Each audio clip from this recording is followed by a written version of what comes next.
Hello again, this is Doug, the 2-Minute Gardener. Well, here's a question I get asked a lot.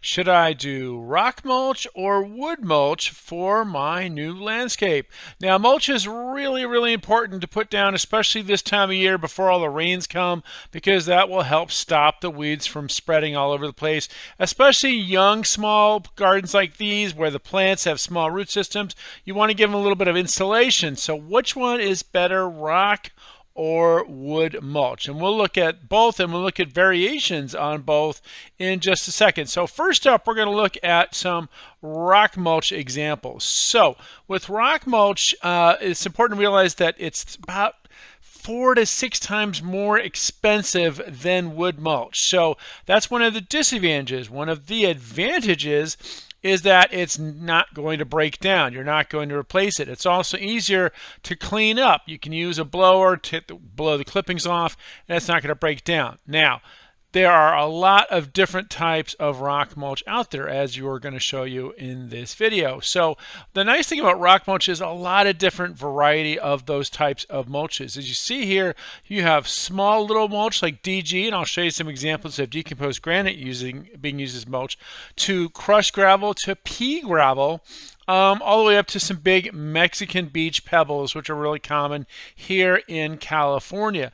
Now, the thing to keep in mind with this, again, as I mentioned earlier, is that it is expensive. So Arizona cobble, which is the cheapest of all of the rock mulches here in Southern California, goes for about $100 a ton. What does a ton do? A ton will cover about 100 square feet, 2 inches deep. Compare that to wood mulch. Wood mulches generally go for about $50 to $100 a square foot. I mean, a cubic yard rather, and that covers about the same amount of space. So Arizona cobble is only about twice as expensive, but it is the very cheapest of all these particular mulches you're looking at. Again, some of these are really nice. Arizona cobble is nice, but not great. The Mexican Beach Buff series are really beautiful, but those are about $350 a ton. So again, very low maintenance, don't need to replenish it, but more expensive if you're doing large projects. The other disadvantage of rock mulch is if you live someplace where it gets hot, this will also get hot. So certain plants can't handle excessive amounts of heat, and also visually it doesn't look great. If you have a garden with roses and azaleas, things like that, you don't want to have necessarily rock mulch because it'll overheat the roses, and also visually it doesn't look as nice.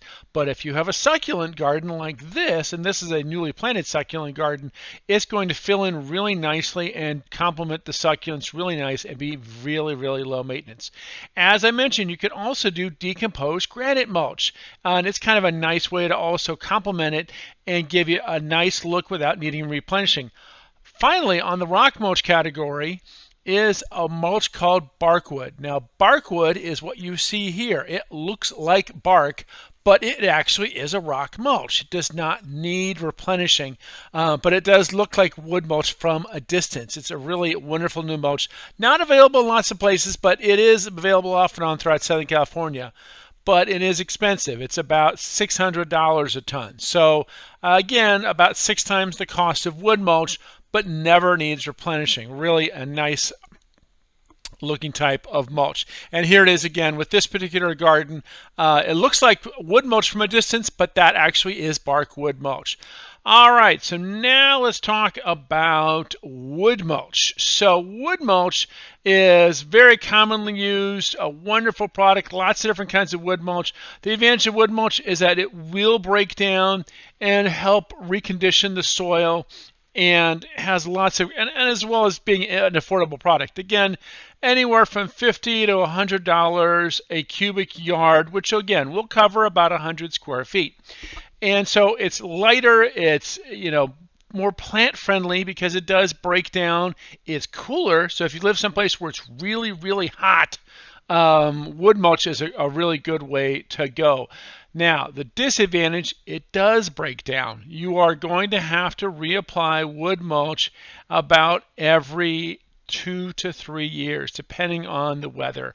One more important thing about mulch, another way that's really important, I always recommend you put down some landscape fabric. So that'll also help with some of the weed issues as well. So getting back to the wood mulch, I want to point out a couple different things. Oh, and by the way, if you have a slope, use the jute netting because that'll help hold the mulch on the slope so the mulch doesn't just slide down the slope. Make sure to use that jute netting. Anyway, back to wood mulch. Lots of different kinds of wood mulch out there, depending on where you live. You have the walk-on bark, the small bark. You have painted mulch, which is kind of nice because it'll hold that color for about a year. Different kinds of painted or dyed mulch, and of course shredded, which is what I tend to recommend folks that go with the one. I have wood mulch and here's another example of shredded mulch. And shredded mulch is great because if you live someplace where you get some heavy rains from time to time in the winter time, this won't move. Really good for slopes because the shredded fibrous quality tends to lock up and hold itself. But again, every 3 years, you have to replenish it. So again, with rock mulch and wood mulch, rock mulch is more money up front, lower maintenance. Wood mulch is a little bit better for the plants, and but it has a little higher maintenance quality to it. And so those are the kind of the two different advantages and disadvantages of wood mulch versus rock mulch. Well, that's all the time we have for today. I hope you enjoyed this video. Make sure to hit that like button if it was helpful and subscribe to get more of my garden videos. Until next time, this is Doug, the 2-Minute Gardener, saying thanks for watching.